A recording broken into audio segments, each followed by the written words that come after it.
नमस्कार दोस्तों, मैं हूं अमित और आप देख रहे हैं नॉलेनोर। दोस्तों, मेरे एक व्यूअर ने जानना चाहा है कि WAG-12 लोकोमोटिव दो पार्ट में बना होता है, तो अगर हमें कम पावर चाहिए तो क्या हम उसे अलग अलग करके भी चला सकते हैं कि नहीं। तो दोस्तों, क्वेश्चन बहुत ही इंटरेस्टिंग है। तो चलिए समझते हैं कि अगर हमें कम पावर की ज़रूरत हो तो क्या हम WAG-12 लोकोमोटिव को अलग अलग करके चला सकते हैं कि नहीं। तो दोस्तों, इस बात को समझने के लिए हम एग्जाम्पल लेते हैं WAG-9 लोकोमोटिव का। तो जैसा कि आपने देखा होगा कि जब हमें ज़्यादा पावर की ज़रूरत होती है तो दो WAG-9 लोकोमोटिव को जोड़कर चलाया जाता है। इस प्रक्रिया को मल्टीपल यूनिट कहा जाता है। यहाँ पर एक जो है WAG-9 और अगर यहाँ पर दोनों को जोड़ देंगे तो हमें 12,000 हॉर्स पावर की ताकत मिलने लगती है। और जहाँ पर कम ताकत की ज़रूरत होती है वहाँ पर सिंगल WAG-9 ही काम कर देता है।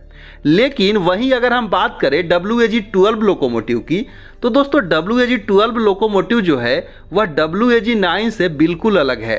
आप यहाँ पर सोच रहे होंगे कि दो जो है WAG-9 की तरह अलग अलग लोकोमोटिव को जोड़कर 12,000 हॉर्स पावर की ताकत वाला WAG-12 लोकोमोटिव बनाया गया है।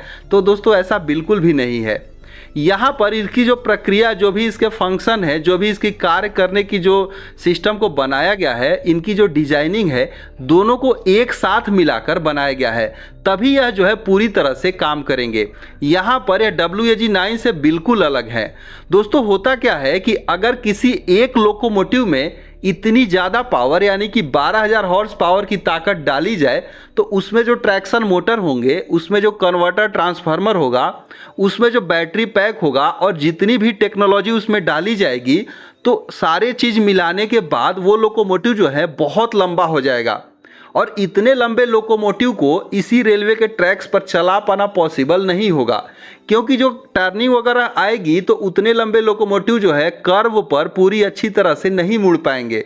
तो इसीलिए यहाँ पर किया क्या गया कि ये जो लोकोमोटिव है इनको दो पार्ट में बनाया गया और इसी दो पार्ट को मिलाकर 12,000 हॉर्स पावर की ताकत उसमें डाली गई।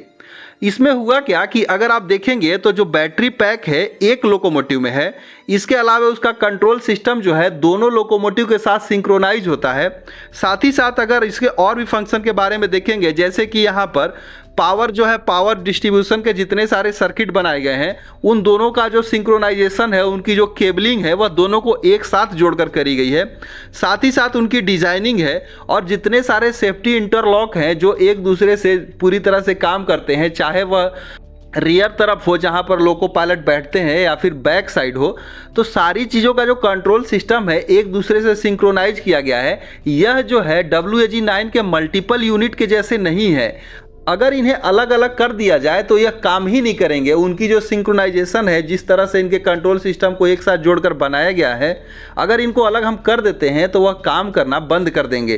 तो अगर आप यहाँ पर सोच रहे हैं कि हमें कम ताकत चाहिए तो हम एक जो है WAG-12 को लेकर 6,000 हॉर्स पावर कर लें, तो ऐसा बिल्कुल भी पॉसिबल नहीं हो पाएगा, क्योंकि यह एक दूसरे से जोड़कर ही बना गया है। दोस्तों, WAG-9 में ऐसा नहीं है, क्योंकि उसमें इंडिविजुअल सारी चीज़ें डाली गई है एक एक लोकोमोटिव के अंदर। तो यहाँ पर वो सारी चीज़ें एक साथ जो है अलग अलग काम कर सकते हैं, लेकिन WAG-12 के केस में ऐसा नहीं है। तो यहाँ पर उम्मीद करते हैं आपको चीज़ें समझ में आई होगी। सो इस वीडियो बस इतना ही। वीडियो पसंद आई तो लाइक और शेयर जरूर कीजिएगा और चैनल पर नए हैं तो चैनल को जरूर सब्सक्राइब कर लीजिएगा। तो मिलते हैं एक दूसरे वीडियो में, तब तक के लिए धन्यवाद।